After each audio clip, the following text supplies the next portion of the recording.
Audio Jungle.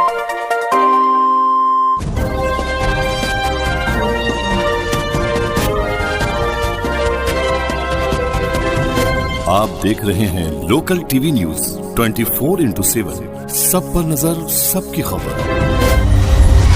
अगर आप पहली बार हमारे चैनल लोकल टीवी न्यूज को देख रहे हैं तो कृपया चैनल को सब्सक्राइब जरूर कर लें ताकि सभी खबर आपको सही समय पर मिलता रहे।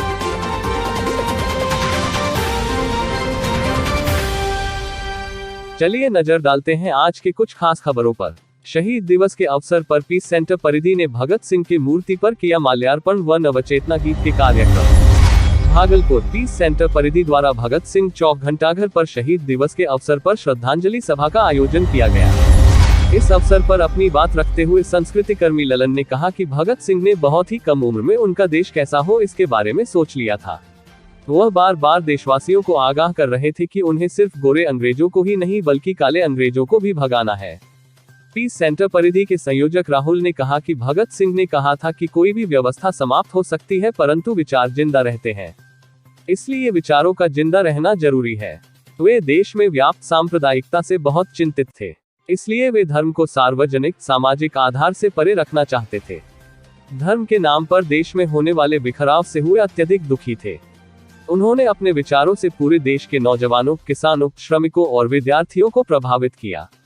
आज उनके शहादत दिवस पर हम सबको उनके विचारों को पूरा करने का संकल्प लेना चाहिए। इस अवसर पर विनय कुमार भारती ने गीत भगत सिंह तू जिंदा है इनकलाब के नारों में गाया। मौके पर संस्कृति कर्मी ललन, राष्ट्र सेवा दल की दीप प्रिया, यास्मीन बानो, लाडली राज, मिंटू मियादाद, अभिनव, गुलशन, अप्रेंद्र कुमार, नेहा, मनीषा कुमारी, कोमल, विनय कुमार भारती, रविंद्र कुमार सिंह, अभिषेक आदि मौजूद थे। भागलपुर से रोशन सिंह की रिपोर्ट। तो ये चीज एक नौजवान, एक कम उम्र का नौजवान इस बात को सोचता है कि कैसी व्यवस्था होगी, और उस व्यवस्था की जो तड़प थी भगत सिंह में, इसके लिए उन्होंने दुनिया भर के उस समय के जो भी विचार थे, चाहे कम्युनिस्ट विचार थे, सोशलिस्ट विचार थे और दार्शनिक विचार थे, और उसके पहले जो क्रांतियां हो चुकी थी उसमें क्या विचार आए थे, उन सब विचारों का अध्ययन वो कर रहे थे। लेकिन भगत सिंह ने जो सपना देखा था, जो सिद्धांत दिए थे, जो दर्शन दिया था और नौजवानों को जो जोड़ा था पूरे देश में, इसके बारे में उन्होंने सपना देखा था। भगत सिंह की टोली में चंद्रशेखर आजाद भी थे। तो मैं ललन भैया से अनुरोध करता हूँ कि वो अपनी बात हो रहा है, क्या फायदा हो रहा है, हमारे देश की व्यवस्था किसके पक्ष में खड़ी है, किसके खिलाफ खड़ी है, नौजवानों को और अंग्रेजों के जाने के बाद कैसा होगा, इसकी भी कल्पना बार बार भगत सिंह अपने लेखों में करते हैं। इसकी बात बार बार भगत सिंह अपने लेखों में करते हैं। आइए, उनसे पूछा जाता है कि आप तो सरदार हैं, तो जब आपको फांसी लग जाएगी तब भी क्या आप ईश्वर को नहीं मानेंगे? तो वो कहते हैं, हाँ मैं ईश्वर को नहीं मानता हूँ, और मैं क्यों नहीं मानता हूँ वो बताते हैं। वो कहते हैं कि इसी ईश्वर के आधार पर आज इतना बड़ा अंतर इस समाज ने, इस दुनिया ने कर दिया है, ईश्वर के नाम पर किया है। तो मैं इस ईश्वर के नाम को क्यों चुनूं जिसके कारण इतना अंतर आ गया, धर्म का अंतर आ गया, जाति का अंतर आ गया, और उसके आधार पर ये ऊंच नीच, छुआछूत और आर्थिक गैर बराबरी भी इस देश में कायम हुआ है। तो वो कहते हैं कि चाहे कुछ भी हो जाए, मैं धर्म ईश्वर को नहीं मानूंगा, नहीं मानता हूँ। और वो और बड़ा सा और अलग अलग उदाहरण देते हैं कि क्यों मैं ईश्वर को नहीं मानता हूँ।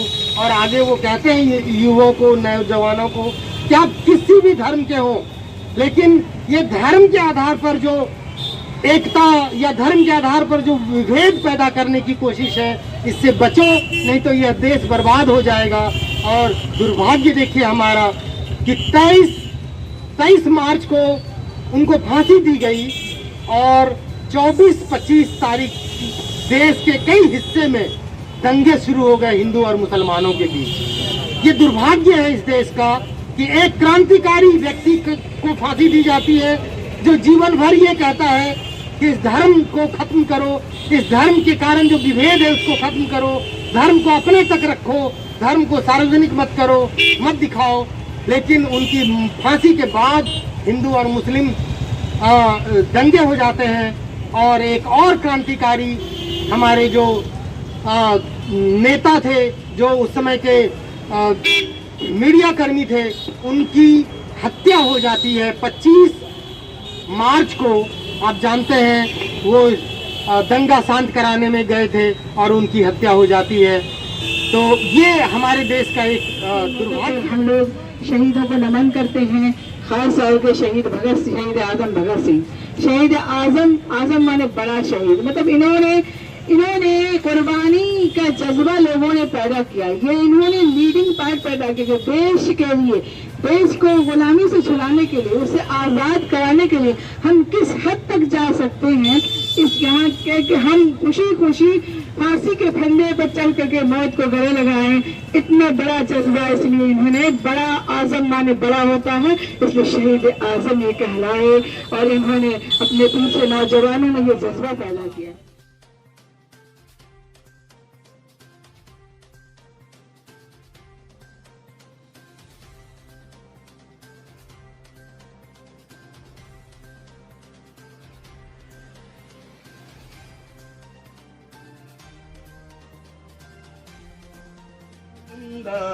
हर एक लहू के कतरे में, हर एक लहू के कतरे में, इनकलाब के नारों में, हर एक लहू के।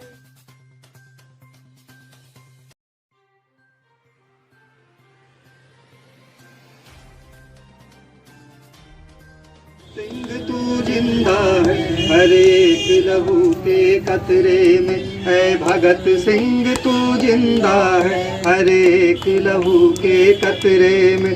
तूने तब भी बोला था यह आजादी नहीं धोखा है, तूने तब भी बोला था यह आजादी नहीं धोखा। यह पूरी मुक्ति नहीं है यारों, गोरों के संग सौदा है। यह पूरी मुक्ति नहीं है यारों, गोरों के संग सौदा। इस झूठे जश्न की रौनक में फंसे हुए किसानों में, इस झूठे जश्न की रौनक में। खबरों का सिलसिला आगे भी जारी रहेगा। फिलहाल वक्त हो चला है एक छोटे से ब्रेक का। बने रहें आप लोकल टीवी न्यूज के साथ। सब पर नजर, सबकी खबर।